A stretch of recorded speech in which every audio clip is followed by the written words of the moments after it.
इथे आल्यानंतर जे काही माझं प्रेझेंटेशन झालं ते भेंद्रे सरांना व इतर ज्युरींना आवडलं.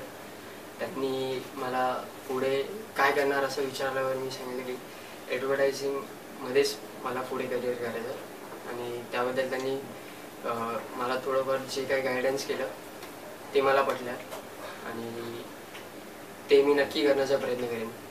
त्यांच्या म्हणण्यानुसार माझी जे इलस्ट्रेशन व त्यांची ती स्टाईल आहे ती त्यांना खूप आवडली आणि ती ॲडव्हर्टायझिंगमध्ये अप्लाय कशी करता येईल किंवा त्याचा पुढे काय उपयोग होईल हे मला त्यांनी समजावून सांगितलं आणि ते मला पटलं. आणि त्यांना माझं जे मिररवरती केलेलं वर्क होतं ते फार आवडलं आणि पुढे ॲडव्हर्टायझिंगमध्ये त्याचा उपयोग काय होईल ते सुद्धा त्यांनी सांगितलं. सो मला ही भेट व हे जे काही प्रेझेंटेशन किंवा ही जे काही मीटिंग झाली ती मला खूप आवडली.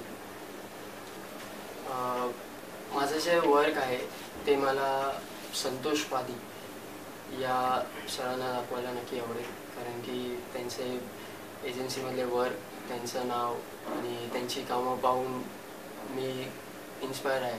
सो त्यांचे जे पण वर्क आहेत ते मला भरपूर आवडतात आणि त्यांना भेटायला मला नक्की आवडेल.